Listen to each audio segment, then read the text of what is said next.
change people.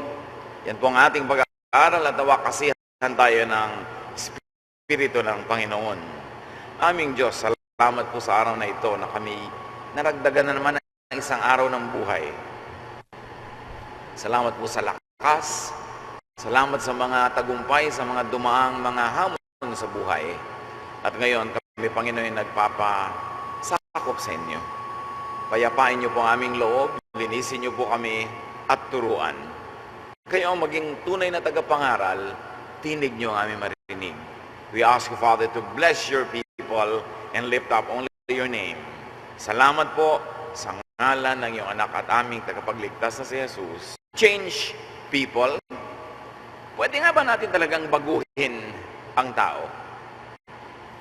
Dapat ba nating ambisyonin na baguhin ang mga tao? Ecclesiastes 1:14-15, I have seen it all, sabi ni Solomon, and everything is just as senseless as chasing the wind. If something is crooked, it can't be made straight.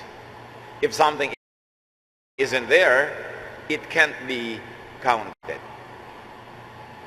Ang napakatalinong sa Solomon ang nagsabi na nakita ko na ang lahat. Nasuri ko na ang lahat at napakarami natin ginagawa, wala namang hinahantong ang mainam. Ang anumang liko ay hindi na itutuwid at yung wala doon hindi pwedeng asahan. It is unwise, useless to straighten what is crooked, to count what is not there, to change what cannot be changed. Kaya ang laki ng conflict ng mga tao, mag-asawa, magulang at anak, magkapatid, magkaibigan, ay pilit at pilit nating binabago ang mga tao sa paligid natin para umayon at bumagay sa ating kagustuhan, sa ating standards, sa ating inaasahan. Mas madali pa kung minsan na baguhin na lang ang ating expectation kaysa baguhin natin yung tao. Baguhin na lang natin ang ating definition kung ano ang dapat. Mas madali pa yon na magbago ka ng iniisip kaysa pilitin mong magbago ang mga tao para mag-swak sila sa iniisip natin. Proverbs 9:7, if you correct conceited people, you will only be insulted. If you reprimand evil people, you will only get hurt. Wala daw na papala yung pinipilit itama yung mga sa palagay nila yung mga mali at masasamang tao dahil masasaktan ka lang, mabibigo ka lang, at baka gantihan ka pa. It is a waste of time and energy to refuse, to reject what could only be and what should only be accepted. Maraming stress sa buhay kasi pinipilit nating tanggihan yung mga bagay na wala naman tayong choice at dapat na lang nating tanggapin. Malaki ang ating pakikipag-contest sa mga lakas, mga puwersa na hindi naman natin kaya. Dahil pinipilit nating tanggihan ang dapat tanggapin, baguhin ang dapat ay tanggapin, kaya walang katapusang conflict. Jeremiah 13:23, can people change the color of their skin or can a leopard remove its spots? Nung panahon na ito iniisip, inusal at isinulat, imposible pa talagang palitan mo ang kulay ng iyong balat. So the obvious answer at the time when it was written was no. Pwede bang tanggalin ng leopard ang kanyang mga disenyo sa kanyang balat? Hindi rin. People and animals cannot change their inborn nature. At matatahimik tayo sa buhay kung tatanggapin natin na ang tao talaga, maging hayop man, maging halaman man, ay may likas na kakanyahan, kasarinlan, identity, ugali. Na yun ay kakambal na niya nung ipinanganak siya at ano man ang pagpipilit mong yun ay ibahin, ay mabibigo ka lang. It is unwise and useless to reject, to change what cannot be changed in people's created, therefore preordained personality. Wala namang taong lumikha sa kanyang sarili. Maski nga magulang, ina't ama, hindi naman nila nililikha yung nagiging anak nila eh. Nasa pagpapasya ba ng lalaki at babae na mag-asawa na ang kanilang magiging anak ay ganito ang height, ganito ang texture ng buhok, ganito ang magiging talino, ganito ang magiging strength? Wala yun. Wala silang kamalay-malay sa nangyayari kung sino at anong kanilang magiging anak. At sila man ay wala kamalay-malay kung sino sila at bakit sila naging ganon. Kasi Diyos ang lumilikha sa atin. We are only participants in the reproductive process. But we do not create. Only God creates.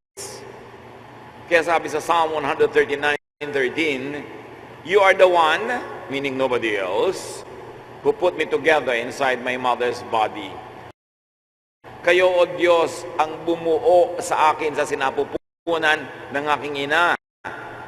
You, God, not someone else, are my designer, creator, maker. Therefore, what I am at birth is your idea. It is your will. It is not my idea. It is not the idea of my mother or father. It is your idea. Not even the idea of my grandmother, who also had no hand in the shaping of her personality. Jeremiah 1:4, sabi ng Diyos, "Before I formed you in the womb, I knew you." Bago pa kita binuo sa sinapupunan, kilala na kita. Alam ko na kung ano ang ginagawa ko at alam ko na kung ano ang magiging ikaw dahil ako ang bumuo sa iyo. Psalm 139:15-16. Nothing about me is hidden from you, O God. I was secretly woven together deep in the earth below. Ibig sabihin sa womb. But with your own eyes, O God, you saw my body being formed. Even before I was born, you had written in your book everything I would do. Malalim ang pagkaunawa ng umawit sa papel ng Diyos sa ating pagkatao, sa ating personalidad, sa ating likhas na mga ugali. Sabi niya, wala namang nalihim sa inyo tungkol sa akin. Nung hindi pa alam ng lahat, sikreto pa na ako'y nabubuo. Hindi pa nakikita ng ultrasound, ako'y nabubuo. Kita na ng inyong mata na ako'y nabubuo. Bago pa ako isilang, isinulat nyo na at itinakda ang lahat ng aking gagawin. Hindi naman ibig sabihin na itinakda ng Diyos na itong iinumin mo gano'n, 2 tasang kape ngayong umagang ito, ganito karaming asukal. Ang ibig sabihin lang ay, alam nyo ang general direction ng aking buhay dahil kayo ang lumikha ng aking personalidad. Dahil nilikha nyo ako na mahilig sa math, therefore alam nyo na hindi ako mapupunta sa mga kurso at sa mga hanap buhay na walang kinalaman doon sa galing ko. Dahil nilikha nyo ako maibigin, therefore alam nyo na ako'y magiging palaibig. Dahil nilikha nyo ako na mapagsinop, alam nyo ang gagawin ko pagka ako'y may pera, alam nyo ang gagawin ko pagka ako'y nagkaroon ng pagkakataon dahil kayo ang lumikha sa akin. Hindi ko naman nilikha ang sarili ko. Hindi rin ako nilikha ng mga magulang ko at hindi ko nilikha ang aking anak o magiging anak. Because you made me this way, naturally I was born this way. I will be this way all my life, and I can only be what you made me. I can only do what you designed for me to do. Hindi ako pwedeng magpanggap, kunwari ay mag-engineer o mag-chemist, kasi hindi niyo ako nilikha na maging ganon. Hindi yun ang aking likas na galing at talino. Hindi ko pwedeng tigasan ang loob ko sa mga lumalapit humihingi kahit ilang beses na akong nabigo dahil nilikha niyo akong maawain. Ngayon, hindi ako pwedeng sobrang maging maawain na binobola na nagpapabola pa kasi nilikha niyo akong wise. May iba akong strength. May iba akong weakness sa tingin ng tao, pero hindi lahat ng strength ay nasa akin at hindi naman lahat ng weakness ay nasa akin din. Kanya-kanya kami mga nilikha niyo ng specialty para lahat may papel. Kanya kami ng kanyang galing, ng husay, para lahat ng gawain mayroong gagawa. Pero hindi ibig sabihin ako lahat, dahil hindi ko naman alam lahat at hindi ako malakas sa lahat ng larangan ng buhay. Kaya kami magkakamag-anak, magkakaibigan, magkakasama sa trabaho, yung magtutulong-tulungan. Dahil ang lakas niya ay hindi ko lakas, ang galing ko ay hindi niya galing, kaya ang lumikha sa amin. Nilikha niyo kami magtutulungan, magmamahalan, kaya i-distribute, ibinahagi sa iba't iba ang kanya-kanyang mga talino at galing para kailangan namin ng isa't isa. Psalm 139, 23-24. Look deep into my heart, God, and find out everything I am thinking. Don't let me follow evil ways, but lead me in the way that time has proven true. The prayer is saying, as I am, as you made me, lead me according to your good intention to be what you intended me to be. Kaya lagi natin sinasabi, follow God's will. At lagi marami nagtatanong, ano ba ang God's will para sa akin? Tingnan mo ang ginawa ng Diyos sa iyo na likas. At yun ang will niya para sa iyo. Ginawa kanyang mabusisi, maburiri. Ibig sabihin, ang will ng Diyos para sa iyo, ikaw yung nagbabantay ng lahat ng mga detalye. Meron namang medyo may kaburaraan, nilikha siya ng Diyos siguro para iba ang gawin. Then nagtutulungan kayo, nagbabantayan para at the end of the day, both of you benefit from each other. Kung paano nyo ako nilikha, turuan nyo akong mabuhay sang-ayon doon. Kaya mga magulang, sapagkat hindi tayong lumikha sa ating mga anak, hindi para sa atin na idikta kung paano sila mabubuhay. Kung ano ang magiging kurso nila, ano ang magiging trabaho nila, ano dapat nilang gawin. Kasi dapat maging totoo sila at tapat kung paano sila nilikha ng Diyos. Hindi tayo Diyos para magdikta kung paano mabubuhay ang kapwa. Dapat siya ay turuan, yes, ganyan ang role ng mga magulang, payuhan, ipanalangin, mahalin, pero nasa kanila ang pasya kung sino ang kanilang mamahalin, kung sino ang gusto nilang makasama sa buhay, ano ang gusto nilang maging hanap buhay, dahil yun ang tawag sa kanila ng kanilang likas na katauhan.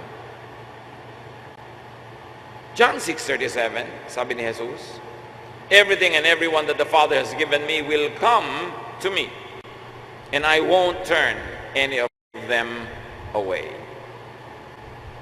Sino man daw ang ipadala ng Ama sa Kanya ay tatanggapin niya at hindi niya tatanggihan.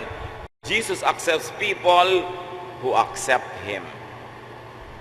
No matter who or what those people are.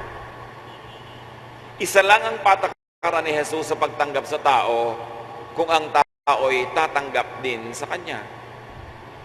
Hindi niya ginagawang patakaran, ano ba ang personalidad mo, ano ba ang gender mo, ano ba ang edad mo, ano ba ang race o kulay ng iyong balat. Pag tinanggap mo si Jesus, tatanggapin ka niya. At siya ang modelo natin sa buhay. Ganun ang dapat patakaran natin sa pagtanggap sa isa't isa. Tatanggapin kita kung paano ka tinatanggap ng Diyos, kung paano ka nilikha ng Diyos. Hindi tatanggapin kita kung masusundan mo ang mga panukat ko, mga standard ko, requirements ko. Kasi kung gagawin ng Diyos sa atin yun na tatanggapin niya tayo ayon sa kanyang panukat, standards at requirements, edi wala sa ating natanggap ni isa man.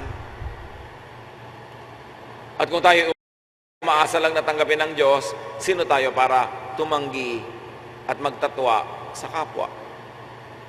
Sabi ni Jesus sa Matthew 11:28-30, come to me all of you who are weary and carrying heavy burdens, and I will give you rest. Take my yoke upon you and learn from me, for I am gentle and humble in heart, and you will find rest for your souls. For my yoke is easy and my burden is light. One of the greatest statements of Jesus that I really love is that His main ministry is to give people rest. Gusto niya ang tao mapahinga. At yung pahinga na ipinagkakaloob ni Jesus ay nakasalalay sa kanyang walang patakarang pagtanggap sa tao. Paano ka mapapahinga kung hindi ka katanggap-tanggap? Paano ka mapapahinga kung lagi kang kulang? Paano ka mapapahinga kung lagi kang pinipilit ibahin? Labag sa kung ano ang tunay tungkol sa iyo. Napapahinga ka lang, napapanatag kung ikay tinatanggap. Kaya sa pagbibigay ni Jesus ang kapahingahan, kakambal yung kanyang maibiging pagtanggap. Sabi niya, mapapahinga kayo. Dahil ano ba ang sobrang pumapagod sa tao? Yung pag-abot sa standards ng religion, sa standards ng requirement ng mga taong gusto niyang tumanggap sa kanya. Kaya marami mga tao are forced to stand taller than what they really are, to wear masks, to pretend, to live in lies, because their truth will not be acceptable. So to give people rest, you should take them for what they are, and you love them as God loves them through Jesus. Luke 6:42, how can you say, my friend, let me take the speck out of your eye, when you don't see the log in your own eye? You show-offs. First, get the log out of your own eye, then you can see how to take the speck out of your friend's eye. Paano mo daw aalisan ng tao ng puwing kung ikaw man ay may malaking puwing na nakabara sa iyong mata, hindi ka makakita ng malinaw? Paano iibigin mo at require mo na ang tao ay mag-iba kung ikaw mismo ay marami rin dapat ding ibahin? Paano mo tataasan ang standard sa mga tao na yung taas ng standard na yun ay ni ikaw ay di mo kayang abutin? The application is simple. Do not reject people for what you consider a speck in their eyes. Do not reject people for what you consider a defect in their personality. At ang pagkakaligaw-ligaw ng ibang napakalaking pagkakaligaw kung ang sariling magulang ang hindi tumatanggap sa sarili niyang anak. Laman ng kanyang laman, dugo ng kanyang dugo. Kung meron man na asal, ugali, personalidad ang iyong anak na ayaw mo, isipin mo na lang kung saan siya galing at kanino siya galing. Anak mo nga eh. So genetically, kanino siya nanggaling? Hindi sa'yo. Pero sabi mo, hindi ako ganyan. Oo, baka ganyan yung lolo mo. Ganyan yung tatay mo, ganyan yung kanununuan mo. Napasalamat ka na lang at sa iyong sariling katawan at pagkakatao ay hindi lumabas, pero nandun tulog.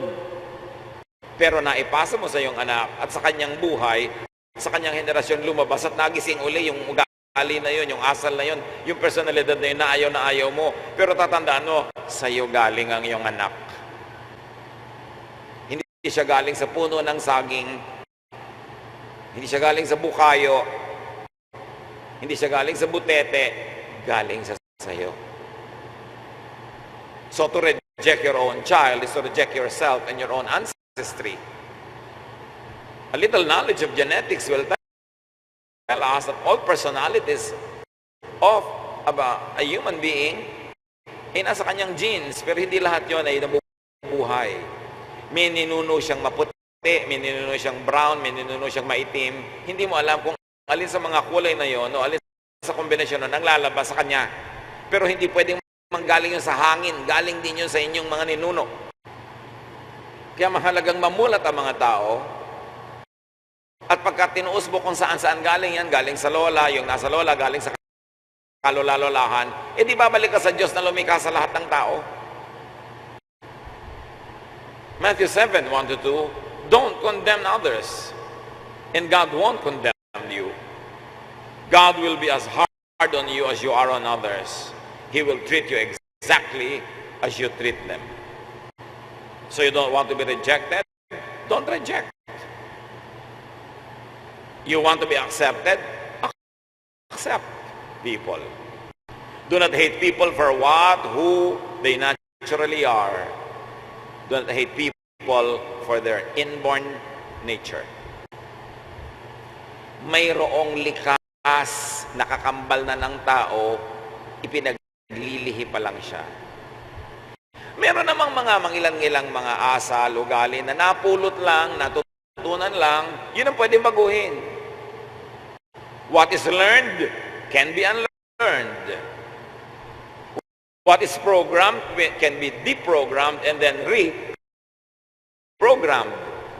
Pero dapat, meron tayong pagbubulay-bulay kung ano ba ang asal, ano ba ang kilos, ano ba ang ugali, ano ba ang personalidad ng taong ito na napulot lang niya sa isang kanto, therefore pwede ko siyang yugyugin para malaglag uli at mawala sa kanya.